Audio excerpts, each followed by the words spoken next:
아, 준비 안 됐어요? 그러면 시작하도록 하겠습니다. 지난 시간에 다이오드랑 트랜지스터에 대해서 얘기를 나누었습니다. 오늘은 이제 그거와 관련된 문제 두 개를 풀어보고, 이제 5단원 마지막 주제인 신소재에 대해서 얘기하고 마치도록 하겠습니다. 일단 문제를 한번 볼까요? 2013년도 11월에 치러졌던 수능 13번 문제입니다. 자, 그림 가는 발광 다이오드, 이 약자로 LED죠. 발광 다이오드가 연결된 태양 전지에 빛을 비추었을 때 LED에서 빛이 방출되는 모습을 나는 이를 모식적으로 나타낸 것입니다. 태양 전지와 LED는 P형과 N형 반도체를 접합하여 만든 것이고요. 이에 대한 설명으로 옳은 것만을 보기에서 있는 대로 고른 것은 했습니다. 일단 이 모식도를 가지고 이 분석을 조금 해보도록 하겠습니다. LED에 불이 들어왔다라는 것은 LED에 전류가 흐른다라는 거죠. 그러면 전압의 방향이 순방향이라는 거죠. 그럼 P형이 전지의 무슨 극과 연결돼야 되겠습니까? 예, 플러스 극과 연결돼야 되겠죠. 그래서 이 B 부분이 이 플러스 극이 됩니다. 그러면 N형과 연결된 A가 마이너스 극이 돼야 되죠. 그럼 태양전지에서 플러스 극이 되는 쪽이 P형 반도체이죠. 맞습니까? 얘가 P형 반도체이고요. 마이너스 극이 되는 쪽이 N형 반도체입니다. 그리고 전지는 회로에 전기장을 만들어 준다라고 했었죠. 그럼 전기장의 방향은 전지의 플러스 극에서 나와 가지고요. 마이너스 극 쪽으로 들어가는 요 화살표 방향이 이 전기장의 이 방향이 됩니다. 그럼 요 방향이 이제 전류의 방향이기도 하고요. 양공이 받는 전기력의 방향이기도 하고, 이 전자가 받는 전기력은 요 전기장과 반대 방향이 되겠죠. 그래서 여기서 일어나는 현상을 보면요. 여기서 이제 빛이 N형 반도체와 P형 반도체의 접합면 부분까지 들어와서요. 요 P형 반도체의 원자과 띠에 있던 전자에 에너지를 줍니다. 그럼 그 에너지를 받은 전자가 요 N형 반도체로 N형 반도체의 전도띠로 전이를 하게 되고요. 그럼 그 전자가 요 도선을 따라서 옵니다. 그러면 이제 요 LED의 N형 반도체에 공급이 되고요. 요 N형 반도체 전자는 요 전기장과 반대 방향으로 힘을 받아서 접합면 부분에 몰리죠. 근데 요 접합면 반대쪽, 요 P형 반도체 쪽의 접합면 쪽에는 양공이 있습니다. 근데 양공은 P형 반도체의 원자과 띠에 있는 비어있는 상태라고 볼 수 있거든요. 그럼 여기 넘어온 이 전자가 양공으로 전이한다라고 볼 수 있습니다. 그러면 이제 에너지가 줄어들죠. 그럼 그 줄어든 에너지만큼을 이 빛의 형태로 에너지를 방출하게 되고요.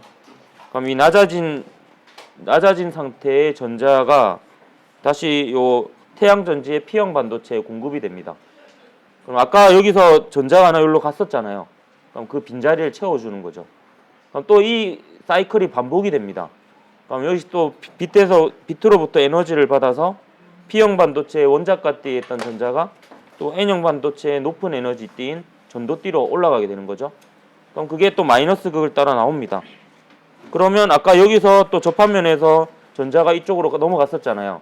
그러면 또 그 빈자리를 채우게 되고요. 그러면 또 요 N형 반도체의 전도띠에 있던 전자가 이 P형 반도체에 비어있는 양공으로 전이합니다. 그럼 그것도 에너지 차이만큼을 빛으로 방출하고요. 이게 또 요 태양 전지의 이 P형 반도체 쪽으로 들어가게 됩니다. 요거 한 40분 동안 할 수 있어요. 여기서 끝내도록 하겠습니다. 그래서 요게 이제 반복되는 과정입니다. 물어보는 것은 뭘 물어보는지 볼까요? 자, 기억을 보면 나에서 태양전지의 PN 접합면에 형성된 전기장, 이 전기장은 오른쪽 방향이죠. 이 전기장에 의해 전자는 접합면에서 A 쪽으로 이동하죠. 지금 전기장 방향이 오른쪽이잖아요. 그러면 여기에 있던 전자는 이 전기장과 반대 방향으로 힘을 받아서 움직일 거 아니에요. 그러면 이 접합면이 이기고요. A가 여기니까 접합면에서 A 쪽 맞죠? 그래서 기역은 맞습니다. 왠지 빨간색으로 하고 싶어요. 자, 니은은요? 예. 니은은요? LED의 PN 접합면에서 전자 양공이 결합이 되죠. LED 입장에서 보면 LED의 전기장 방향이 어때요? 오른쪽 방향이죠. 태양전지가 만드는 전기장 방향이요. 그러면 이제 P형 반도체의 양공은 오른쪽으로, N형 반도체의 전자는 전기장과 반대 방향으로 해서 접합면 쪽으로 모이게 됩니다. 그래서 이제 그 두 개가 결합을 하겠죠. 그러니까 전자와 양공이 결합한다는 뜻은 이제 전자가 양공 쪽으로 전이한다 이렇게 볼 수 있는 거고요. 그러면 전자가 있던 자리는 또 비어 있는 상태가 되잖아요. 그럼 양공이 또 전자 쪽으로 갔다라고 볼 수도 있고, 그게 이제 결합되었다는 표현입니다.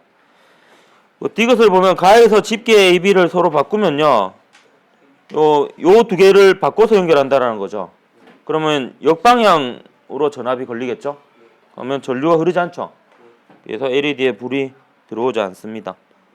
그래서 기니에서 3번이 답이었던 문제입니다. 되었습니까? 예. 자, 그럼 오른쪽에 그 트랜지스터와 관련된 문제를 한번 보도록 할게요. 그림은 불순물을 첨가한 반도체 XYZ를 접합하여 만든 트랜지스터에 전원 V1, V2를 연결했을 때 전류가 흐르는 방향을 나타낸 것입니다. 옳은 것을 골라라 했네요. 요 회로를 좀 잠깐 먼저 분석을 해볼까요? 요거는 이제 PNP형 PNP형 트랜지스터이거나 NPN형 트랜지스터 중에 하나일 텐데, 이 몇 가지 단서로부터 어디가 이미터고 어디가 컬렉터인지를 찾을 수 있습니다. 일단 여기서 힌트를 준 거는 전지의 개수를 달리 해놨죠. 그래서 V1보다 V2가 크다라는 것을 은연중에 표현하고 있습니다. 그럼 전압이 크게 걸리는 쪽이 역방향으로 거는 쪽이고 베이스하고 컬렉터 쪽이죠. 그렇기 때문에 여기가 컬렉터라는 것을 알 수 있고요. 그게 아니더라도 지금 전류의 방향을 보면 여기는 전류가 원활하게 흐르는 방향이죠. 여기는 순방향으로 전압이 걸린 겁니다. 근데 여기는 어디는 이쪽으로 흐르고 어디는 이쪽으로 흐르고 이상하죠. 이 부분이 이제 역방향으로 전압이 걸린 거예요. 그걸로 보아도 여기가 순방향이니까 여기가 이미터하고 베이스 쪽이라고 볼 수가 있습니다. 또 다르게 보면요, 전류가 이렇게 들어가서 이렇게 나뉘어집니다. 그죠? 그러면 여기서 뭔가가 에미팅이 된다라고 볼 수가 있어요. 그리고 전류가 이렇게 갈려지니까 갈려지는 방향하고, 그러니까 전류의 방향하고 에미팅 되는 방향이 같으니까요, 여기가 P형 반도체라는 걸 알 수 있습니다. 플러스 전하가 많겠죠.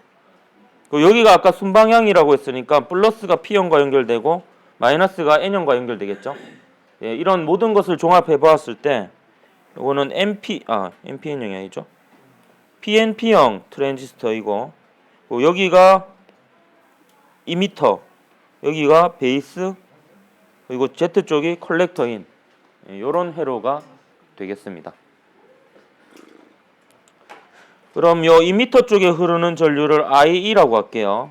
그리고 요 베이스 쪽에 흐르는 전류를 IB, 그리고 컬렉터 쪽에 흐르는 전류를 IC라고 하겠습니다. 그럼 얘는 어떤 관계에 있냐 하면, 일단 IE는 IB 더하기 IC죠. 그럼 이거 잘 보세요. 이렇게 되는 겁니다. 이미터 전류가 IB하고 IC로 나뉘어져요. 그럼 IC는 틀려서 여기까지 옵니다. 그럼 IB하고 또 IC하고 합쳐져서 IE가 되는 거고요. 또 I가 IB하고 IC로 나눠집니다. 그리고 IC하고 IB가 또 합쳐서 IE가 되고, 이것도 40분 동안 할 수 있는데요. 예. 잘하고 있네요. 마음에 듭니다. 만점을 줄 수 있을 것 같아요. 이 정도라면. 그리고 지금 요 트랜지스터의 작동 과정을 보면 제가 이렇게 생각하라고 했습니다. 요 이미터하고 베이스 쪽에 연결이 안 되었다고 먼저 생각을 해보면 여기만 연결되어 있으면 여기가 역방향이죠. 전류가 안 흐릅니다. 전류가 안 흐르지만 여기가 강력한 마이너스고요. 그래서 요 양공을 최대한 당기고 있는 상태입니다. 근데 양공을 이렇게 당기더라도 지속적으로 당길 수 없는 이유는 여기서 더 이상 공급되는 양공이 없기 때문에 이게 못 가고 있어요. 근데 이 상태에서 이미터하고 베이스 중에 순방향으로 전압을 걸어주면 이쪽에 약한 플러스가요, 이 양공을 살짝 밀어줍니다. 그러면 이 양공이 순방향이기 때문에 이쪽으로도 갈 거고요. 이 베이스가 매우 얇기 때문에 이걸 지나쳐 가기도 합니다. 그럼 양공을 이제 살짝 밀어주면요, 얘가 안 그래도 세게 잡아당기고 있는 중이었잖아요. 여기서 살짝 푸시해주면 얘가 확 당겨가는 겁니다. 그래서 이렇게 살짝 푸시해주는 요 신호가 이제 입력 신호가 되는 거고요. 그거에 의해서 확 당겨지는 요 전류가 이 출력 신호가 되는 겁니다. 그래서 여기서 입력 신호는 요 녀석하고 요 녀석이 입력 신호라고 볼 수가 있고요. 요 녀석에 의해서 이게 푸시가 되는 거잖아요. 요 푸시가 되는 거의 결과가 이제 베이스 전류로 나타나는 거고요. 그거에 의해서 이 컬렉터 전류가 크게 변합니다. 그게 증폭 작용이죠. 이게 이제 출력 신호가 됩니다. 컬렉터 전류가 출력 신호가 됩니다. 그래서 이미터 전류를 입력이라고 보기는 어려워요. 왜냐하면 여기 이미터 전류하고 컬렉터 전류는 크기가 거의 비슷합니다. 그래서 얘의 변화나 얘의 변화가 거의 비슷해요. 근데 얘가 예를 들어서 1A에서 2A로 바뀌면 얘는 99에서 198A로 막 바뀌고 이러거든요. 근데 여기서는 100에서 200 이렇게 바뀝니다. 그러니까 얘가 변하는 폭이나 얘가 변하는 폭은 비슷해요. 그렇기 때문에 이제 증폭 작용하고 안 맞죠. 그래서 요거하고 요게 입력 출력이 됩니다. 그래서 베이스 전류하고 컬렉터 전류를 비교해 보면 누가 더 큽니까? 이 컬렉터 전류가 훨씬 크죠. 요게 입력이고 요게 출력입니다. 그래서 이게 증폭 작용이죠. 요거의 약간의 변화가 여기 큰 변화로 나타나는 요게 이제 증폭 작용입니다.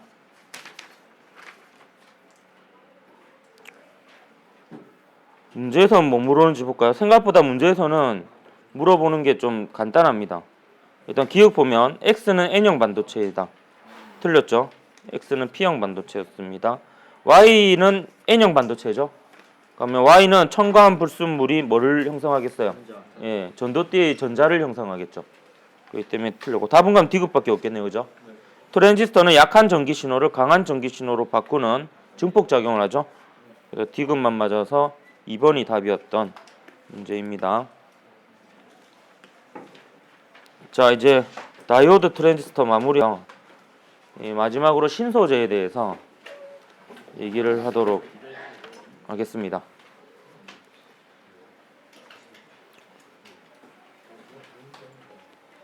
신소재에서 세 가지를 볼 겁니다. 초전도체랑 유전체, 액정에 대해서 이게 볼 건데요. 초전도체에 대해서 먼저 얘기하도록 하겠습니다. 우선 요 그래프를 한번 보죠. 요 그래프는 뭐냐면 수은의 비저항을 측정하는 건데요. 그 온도를 달리하면서 비저항을 측정했던 실험입니다. 요게 우연히 발견되었는데요. 수은을 이제 온도를 낮춰가면서 수은의 저항을 측정했는데 절대 온도 4.2켈빈 이하가 되는 순간에 수은의 저항이 갑자기 0이 돼 버렸습니다. 그래서 저항이 0이 되면 전도가 초잔대라고 볼 수 있죠. 그래서 초전도체라고 이름을 붙인 거고요. 예. 네. 예, 인계온도가 수은의 경우에는 한 4.2켈빈 정도 됩니다. 그래서 이거는 뭐 디테일하게 그래도 그려놨네요. 아니 이쯤 됩니다. 뭐 그래요. 한 4.1켈빈 정도 돼요. 예, 수은이요. 그래서 인계온도 이하가 되면 이제 초전도 현상이 일어나는데 일단 저항이 0이 됩니다. 저항이 0이 되면요. 저항이 0이 되면요 강한 전류를 만들 수 있어요. 그잖아요. 저항이 0이면은 저항이 없으니까 전류가 얼마나 잘 흐르겠어요. 그래서 강한 전류를 만들어낼 수 있고, 강한 전류 주에는 뭐가 생기냐면 강한 자기장이 생깁니다. 그래서 이 강한 자기장을 이용하는, 강한 자기장이 필요한 이 현상에 요 초전도체가 쓰이게 됩니다. 대표적인 게 자기공명 영상장치라고 불려지는 MRI가 있고요. MRI에 초전도체가 들어가니까 MRI 촬영 비용이 비싼 겁니다. 그리고 핵융합에 토카막이라는 게 있어요. 여기에도 이제 강한 자기장이 필요로 하는데, 그 핵융합 과정이 이루어지려면 매우 높은 온도가 필요합니다. 근데 그 높은 그 온도는요, 그 지구상의 어떤 물질도 다 녹아버리는 이런 온도입니다. 근데 그 온도에 있는 물질을 가둘 수 있는 방법이 있는데, 그 온도가 되면 일단 그 물질의 상태가 우리가 알고 있는 고체, 액체, 기체 상태가 아니고 이 플라즈마 상태라는 상태가 됩니다. 원자핵과 전자가 다 분리되어 있는, 그래서 모든 입자가 전하를 띤 상태로 존재하는 이런 상태가 되고요. 이 전하를 띤 상태의 입자가 자기장 속에서 움직이면 자기력을 받아서 원운동을 합니다. 그래서 그 자기장이 강한 공간에 가두면 원운동을 하면서 나아가는 이런 나선 운동을 하게 되고요. 그 자기장을 도넛 형태로 걸어주면 이제 이 나선 운동을 하면서 뺑뺑뺑뺑 도는 거죠. 벽에 안 닿이고. 그러면 이제 아무리 온도가 높은 분자라도, 입자라도 벽하고 안 닿으면 안 녹을 수 있는 거죠. 그래서 이런 식으로 이제 자기장으로 그 대전된 플라즈마 상태를 가두어 놓습니다. 이럴 때 이제 실제로 있어요. 토카막이요. 실험을, 그 핵융합 과정이요 지금 연구 중에 있습니다. 근데 아직 지속 시간이 길지 않아서 문제가 있는 거고요. 자기장 없애버리면 어떻게 돼요? 녹겠죠.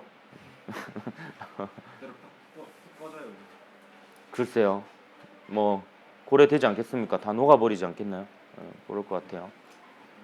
그래서 뭐 이런 강한 자기장이 필요한 영역에 쓰이고, 여기 적혀 있지는 않지만 또 초전도 케이블이라는 게 있습니다. 송전선으로 이용할 수 있어요. 그러면 고압 전선이 다 없어질 수 있습니다.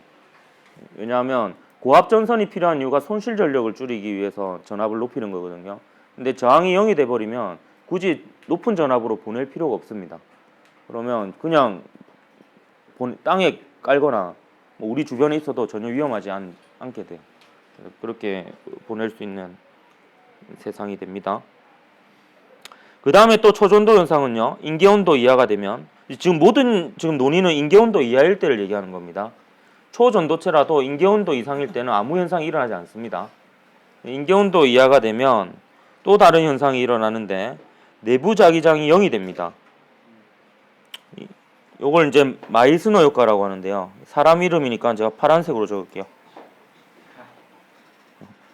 뭐 이미 돌아가셨기 때문에 뭐 굳이 미신을 안 써도 되는데요. 방금 아니에요. 방금 아닌 것 같아요. 맞아요.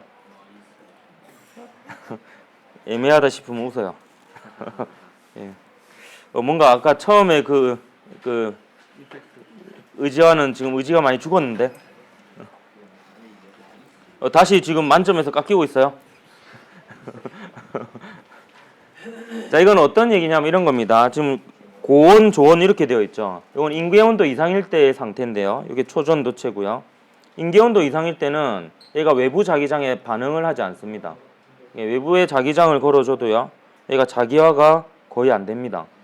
근데 외부에 자기장을 걸어준 상태에서 얘를 인계온도 이하로 낮추면요, 어떤 현상이 일어나냐면 얘가 외부 자기장과 반대 방향으로 자기화가 됩니다. 근데 외부 자기장과 반대 방향으로 자기화되니까 일종의 반자성체가 되는 거죠. 근데 일반적인 반자성체하고는 다르게 강하게 반대 방향으로 자기화가 돼요. 그러면서 요 초전도체가 만드는 자기장과 요 외부 자석이 만드는 자기장이 합쳐져서 요 초전도체 내부의 자기장이 0이 됩니다. 그러니까 요 자기력선은 초전도체가 자기화되면서 만드는 자기장과 외부 자기장을 합친 자기장이에요. 그래서 합성 자기장이 내부는 0이 된다라는 겁니다. 그러면 이제 이 자기력선의 형태가 이 초전도체를 감싸는 형태가 되고요. 그래서 요 자기화가 된다는 것은 여기에 원형 전류처럼 전류가 생긴다라는 거고요. 그래서 그 전류가 자기장 속에서 힘을 받으면서 이 자기장 속에 갇혀 있는 이런 형태가 됩니다. 그러니까 약간 느낌적으로 이렇게 생각하면 돼요. 자기장이 얘를 감싸서 붙잡고 있다. 이렇게 생각하면 됩니다. 그래서 안정적으로 떠 있을 수 있습니다. 그래서 자기부상 열차에 쓰여요. 근데 제가 그 첫 시간에 약간 제가 잘못 알려줬는데요. 그 첫 시간에 우리 인천에 자기부상 열차 그 생겼다고 하면서 그 이제 초전도체가 상용화 됐다 뭐 이런 식으로 표현을 했잖아요. 근데 제가 잘못 알고 있었던 게 인천에 우리나라가 지금 만든 자기부상 열차는 그 전자석을 쓰는 방식입니다. 초전도체가 아니고요. 이걸 보통 독일식이라고 보통 얘기를 합니다. 그래서 이 초전도체가 없고요. 아직 발견되지 않았습니다.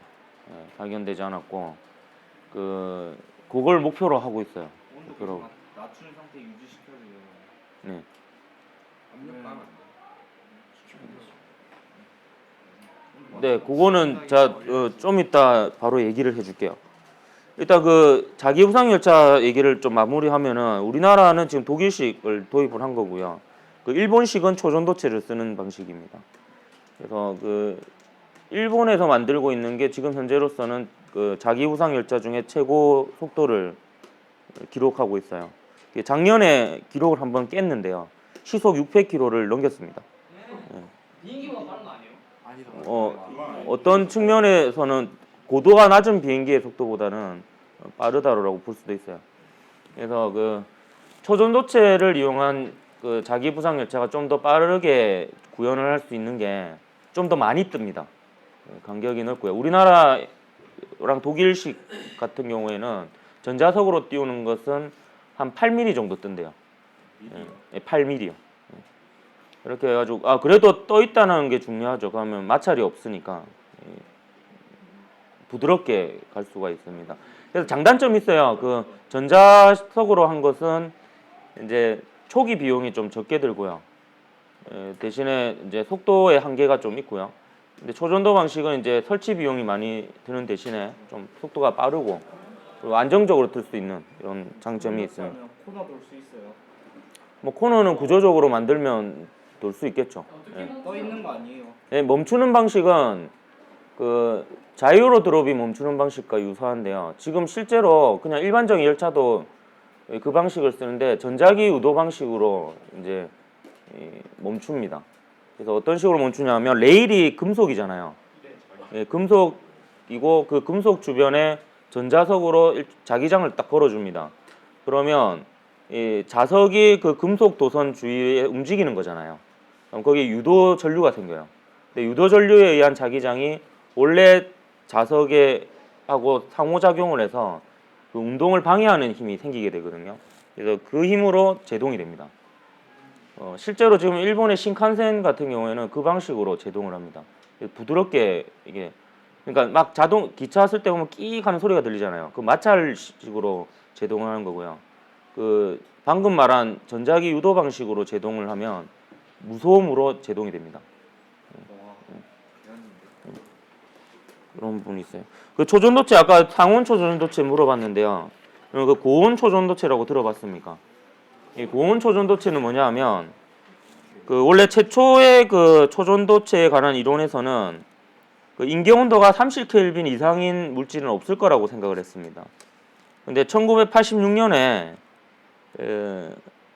어떤 물리학자가 인계 온도가 35켈빈인 물질을 개발합니다. 그리고 바로 다음 해에 노벨상을 수상해요. 그만큼 되게 그 어째 보면은 그때 당시로서는 충격적인 발견이었고요. 그래서 나중에는 이제 온도가 더 인계 온도가 점점 올라가게 되는데요. 중요한 온도가 있어요. 뭐냐면 77켈빈입니다. 요게 질소의 기화점입니다. 기화점. 그러니까 액체하고 기체 사이를 오가는. 그러니까 77켈빈 이하가 되면은 이제 질소가 액체 상태가 되거든요. 액화 질소죠. 그래서 인계 온도가 77켈빈 이상이면 액화 질소로 초전도 현상을 만들 수가 있어요. 근데 질소는 공기 중에 엄청 많잖아요. 공기의 78%가 질소니까 자원이 엄청 많습니다. 그래서 지금 현재는 그 초전도체 인계 온도가 많이 올라갔고요. 1993년도에 인계 온도가 138켈빈까지 올랐고요. 제가 기사를 조사해 보니까요. 지금 현재는 완전히 고체 덩어리 형태는 아니지만 방막의 형태, 아주 얇은 형태이긴 하지만 인계 온도가 250켈빈인 것도 있대요. 250켈빈이면 꽤 상온에 가깝죠. 예. 물론 아직 영하 수십 도이긴 하지만 그렇게 되고요. 그래서 보통은 이제 30켈빈 이상이거나 77켈빈 이상이면 이제 고온 초전도체라고 하는 거고, 상온 초전도체는 이제 290이나 300켈빈 정도까지 되어야지 이제 상온 초전도체라고 할 수 있는데, 아직은 이제 발견이 되지 않았고, 그게 발견되면 정말 많은 것들이 바뀔 겁니다. 그래서 지금 계속해서 우리나라도 관심을 가지고 연구를 하고 있고요. 며칠 전에 관련된 기사가 보이더라고요. 서울대 어떤 교수님이 초전도체하고 관련된 또 어떤 연구 결과를 발표해서 이슈가 됐는 것 같아요. 그래서 그런 것도 여러분 혹시 그 관련 과에 진하게 관심이 있으면 그런 기사 같은 거 한번 읽어보는 거 좋겠습니다. 초전도체는 이 정도로 마무리하고요. 유전체로 넘어가면요. 이 유전체는 유전분극이 나타나는 절연체인데요. 유전분극과 절연체는 앞서 다 배운 거죠. 그래서 이게 참 경계가 모호한데요. 절연체는 이제 저항이 큰 원자과 띠하고 전도띠 사이 띠틈이 큰 물체를 절연체라 그랬잖아요. 이건 전기 전도성과 관련된 거고요. 근데 대부분 절연체는 외부에서 전기장을 걸어주면 유전분극이 일어납니다. 그래서 이제 절연체가 곧 유전체라고 거의 볼 수가 있는데요. 근데 유전체는 이제 전기장을 걸어줬을 때 유전분극이 나타나는 이런 성질로 이름을 붙인 겁니다. 그 유전율이라는 게 있어요. 유전율은 이제 정확히 이제 정량적으로 정의되는 이 어떤 물리량인데요. 이거는 똑같은 전기장을 걸어줘도 유전율이 큰 물질은 유전분극 현상이 더 잘 일어납니다. 그래서 유전분극이 잘 일어나는 정도가 이제 유전율이라고 볼 수 있겠고요. 그 다음에 이 유전체 중에서 좀 특별한 유전체가 있는데 이 강유전체라는 것이 있습니다. 이 강유전체는 여러분 강자성체하고 좀 비교해서 기억을 하면 좋을 것 같아요. 이 강자성체가 이런 거였죠. 외부에 자기장을 걸어주면 자기화가 되죠. 근데 외부의 자기장을 제거해줘도 그 자기화된 상태가 유지되었잖아요. 강유전체도 비슷합니다. 일반적인 유전체는 전기장 걸어주면 유전분극이 되었다가 전기장을 제거하면 유전분극 현상이 사라집니다. 근데 강유전체는 전기장을 걸어주면 유전분극이 되었다가 전기장을 제거해도 유전분극 상태가 유지가 됩니다. 그럼 이거는 그 일종의 흔적이 남는 거죠. 그래서 강유전체로는 이 저장 장치를 만들 수 있어요. 뭐 SSD 하드라든지 USB 이런 것들과 관계가 있습니다. 강유전체가요. 그다음 이거는 축전기를 만들 때 그 강유전체나 유전체가 쓰이기도 하는데요. 축전기는 이런 겁니다. 여기 금속판으로 이루어져 있는 이 평행판 금속판이 축전기의 구조라고 볼 수 있는데, 여기에 이제 도선을 연결합니다. 여기 플러스 극, 마이너스 극을 연결하면 요 플러스 극에서 요 금속판에 있는 전자를 잡아 당기고요. 요 마이너스 극에서 전자를 밀어줍니다. 근데 요 상태에서 얘를 제거해요. 얘를 제거해도 요 사이에 인력이 작용하잖아요. 그렇기 때문에 요 전하가 저장된 상태가 유지될 수가 있습니다. 요게 이제 축전기거든요. 축전기인데 이 축전기에다가 요 유전체를 집어넣습니다. 이 유전체를 집어넣으면 이 똑같은 현상이 일어나도요. 그러니까 여기 전하가 쌓이더라도요. 전기장이 이제 오른쪽 방향으로 전기장이 생기죠. 그러면 전자가 그 전기장과 반대 방향으로 힘을 받아서 유전분극이 됩니다. 그럼 이렇게 유전분극이 되면 요 플러스하고 요 오른쪽의 마이너스가 이 중성이 되죠. 그리고 요게 짝이 되어서 중성이 되고요. 여기에 이제 마이너스들이 남게 됩니다. 여기에는 플러스들이 남게 되죠. 그러면 얘네들끼리 잡아당기는 거에다가 추가되어서 얘네들끼리도 어때요? 잡아당기죠. 그러니까 얘네들이 붙잡혀 있는 효과가 더 커집니다. 그렇기 때문에 똑같은 조건, 똑같은 전압을 걸어 주어도 이 축전기에 더 많은 전하가 저장이 되는 겁니다. 근데 실제로 여러분 축전기 본 적 있어요? 일단 요 중에는 이제 유전체를 넣었을 때가 더 크겠죠. 저장되는 전하가.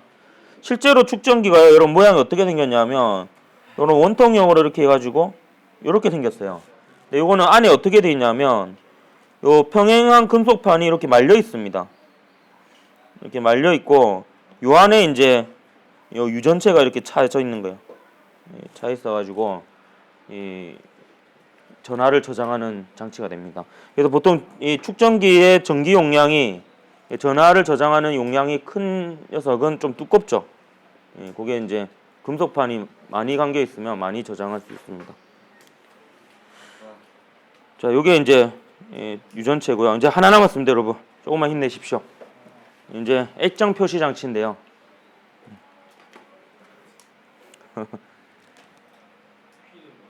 네, 액정 표시 장치는 그 액정이라는 물질을 이용한 디스플레이인데요.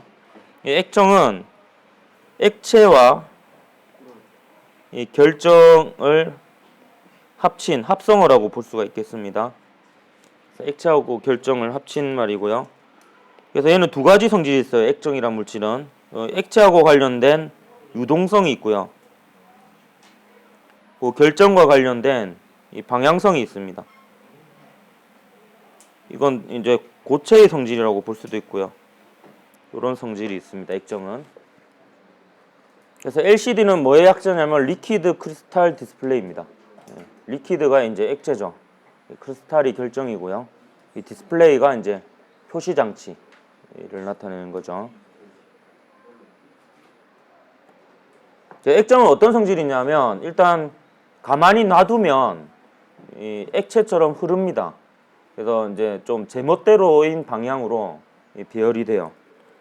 그래서 액정을 가만히 놔뒀을 때가 이렇게 약간 불규칙하게 얘네들이 떠다니는 거고요. 근데 그 액정이 있는 공간에 전압을 걸어주면요. 그래서 전기장을 만들어주면 전기장하고 나란한 방향으로 얘가 배열이 됩니다.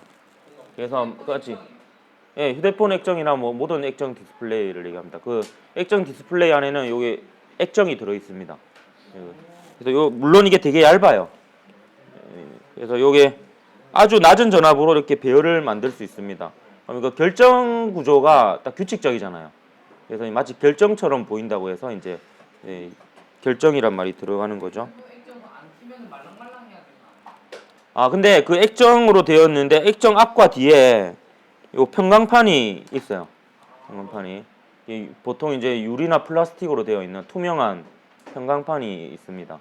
그래서 이제 그 안에 그래서 궁금하면 한번 깨보세요. 깨보면 모르겠어요. 근데 이게 되게 얇기 때문에 잘 안 보일 겁니다. 되게 얇아서 요 사이 간격이 되게 얇아요. 근데 이제 평광판에 대해서 좀 설명을 해야 되는데요. 이 평광에 대해서 좀 잠깐 보충 설명을 하고 요 구조를 좀 얘기를 하도록 할게요. 그럼 평광은 뭐냐면 빛이 전자기파잖아요.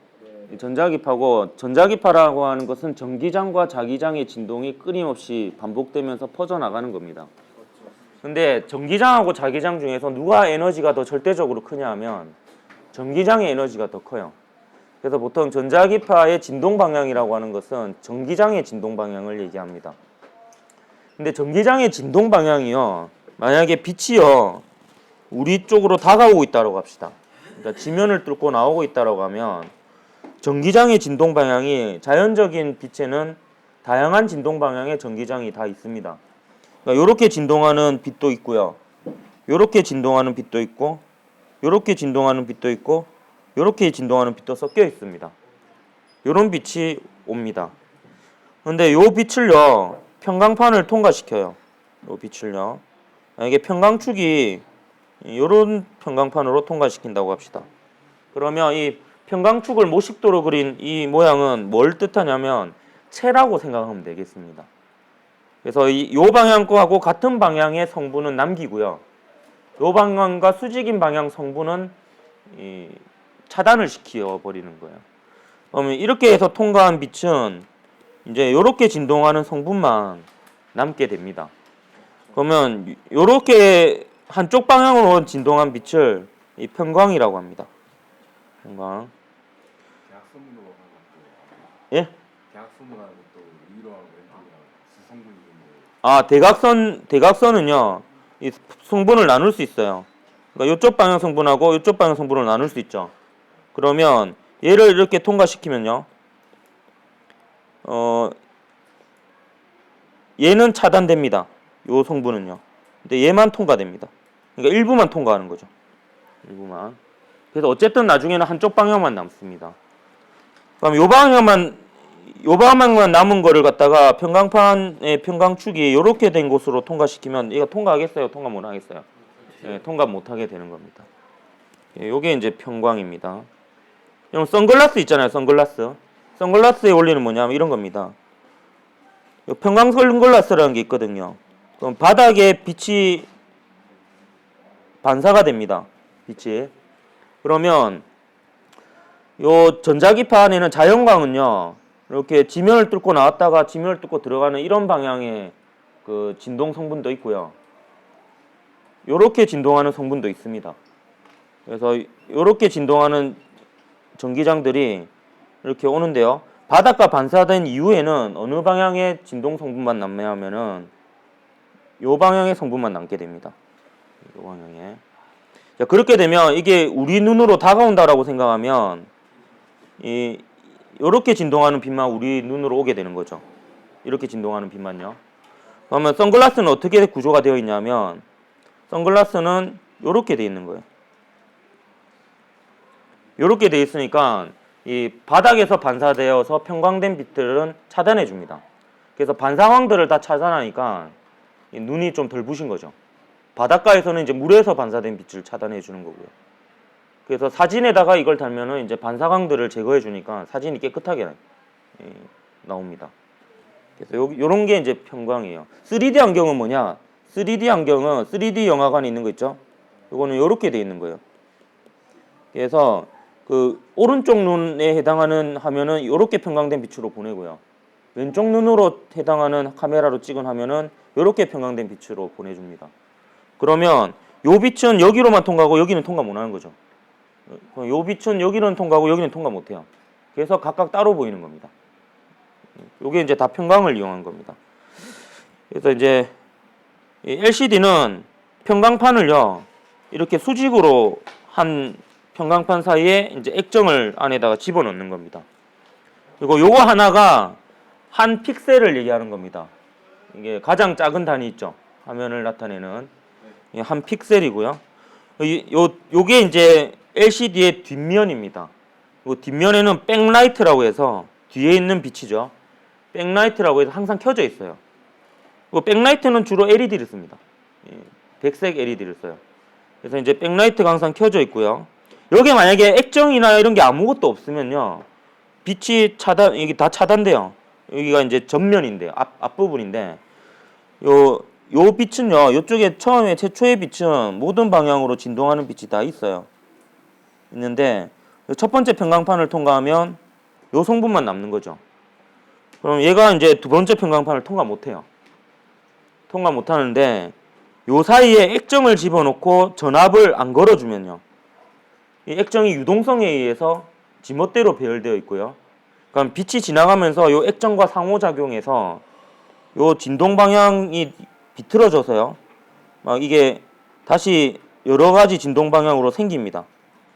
생겨서 두 번째 평광판을 통과하게 되는 겁니다. 그래서 여기에 액정을 넣어놓고 요 두 평광판 사이에 전압을 걸어주지 않으면 이 빛이 통과해요. 그래서 우리 눈에 보이는 화면이 됩니다. 그래서 여기는 밝은 픽셀이 되고요. 반면에 여기에 전압을 걸어줘요. 이 전압을. 그러면 처음에 들어오는 빛은 막 모든 방향으로 진동하는 빛이 섞여 있는 편광되지 않은 빛입니다. 근데 두 번째 이제 첫 번째 편광판을 통과한 빛은 편광이 되죠. 근데 이 전압을 걸어주면 액정이 이렇게 한쪽 전기장 방향으로 도열을 하게 됩니다. 마치 빛이 잘 지나가라고 비켜주는 것이라고 생각하면 되겠어요. 그럼 이러면 이제 빛이 얘의 영향을 받지 않고 편광된 상태로 그대로 이쪽에 도달하게 되는 겁니다. 그러면 이게 수직이 되잖아요. 막혀요. 그럼 여기는 이제 빛이 차단이 되는 겁니다. 그래서 이 전압을 조절해서 이 밝고 어둡고를 조절할 수가 있고요. 여기에 이제 빨간색, 파란색, 초록색 셀로판지를 입히면 컬러 LCD가 되는 겁니다. 이게 이제 그 LCD 액정 디스플레이의 원리가 되겠습니다. 참고로 여러분 이 편광이나 뭐 이런 편광 필름 이런 거 관련된 게 또 뭐가 있냐면요. 그 엘리베이터 안에서 여러분 그 핸드폰이 잘 안 터지죠. 그게 이제 빛이요. 엘리베이터 표면에 금속에 도달하게 되면 금속의 전류를 만들어 버려요. 그 전기장에 의해서. 그러면 그 전자기파의 에너지가 그 전자의 운동 에너지로 바뀌게 됩니다. 그러면서 차단이 되는 거예요. 대표적인 게 이런 그 전자레인지 앞에 보면 그물망이 있죠. 이렇게 그물망이 있습니다. 이 그물망이 있는 이유가 뭐냐면 이 안에서 마이크로파가 못 나오게 하는 거예요. 마이크로파가 나오다가 그 마이크로파의 전기장이 이 도선의 전자를 움직이게 해서 그 전자의 운동 에너지로 바뀌게 돼요. 그러면 전자기파는 에너지를 잃어서 못 나오게 되는 겁니다. 이런 식으로 이제 하는 거예요. 그래서 실제로는 도선이 이렇게 있으면 이렇게 진동하는 전기장을 차단합니다. 실제로 통과하는 거는 이렇게 진동하는 전기장이 통과를 해요. 근데 여러분 헷갈리면 안 되는 게 우리가 모식적으로 그릴 때는 채처럼 그립니다. 모식적으로 그린 거랑 실제랑은 좀 다릅니다. 실제로 도선이 이렇게 있으면 이쪽 방향으로 진동하는 전기장을 차단하고 이쪽 방향으로는 전자를 진동시킬 수가 없잖아요. 그러니까 이쪽 방향에 진동하는 전기장을 가지는 전자기파가 나오는 겁니다. 근데 이거는 이제 실제고요. 우리 모식도로 할 때는 이제 편광축을 이렇게 그리면요. 이쪽 방향으로 진동하는 전기장을 통과시키는 편광필름이라는 뜻입니다. 여러분 이제 모식도를 볼 때는 그렇게 기억을 하고요. 실제로는 그럼 얘는 실제로 도선은 어떻게 있는 거예요? 도선은 이렇게 있는 겁니다. 실제로 도선은요. 이렇게 있는 거고 실제로는 도선으로 만들지는 않고 플라스틱을요. 약간 전기 전도성이 있는 플라스틱을 이렇게 만들고 싶으면 전기 전도성이 있는 플라스틱에 열을 가한 다음에 갑자기 이쪽으로 당겨요. 당기면 요런 이제 실의 형태의 구조가 생기거든요. 그럼 이게 일종의 도선의 역할을 해줍니다. 그러면 이제 이쪽 방향으로 진동하는 전기장을 차단시켜줘요. 그걸 이제 모식화해서 그린 게 요 편광 필름입니다. 투명하고 전기 전도성이 좀 있는 플라스틱을 열을 가해서 순간적으로 당겨주면 이제 이게 편광 필름이 만들어져요. 그게 이제 여러분이 알고 있는 편광 필름입니다. 이 편광이 LCD하고 좀 관련이 있어서 좀 보충 설명을 했습니다. 관련된 여러 현상들을요. 자, 요렇게 해서 5단원도 마무리하도록 하겠습니다. 수고했습니다.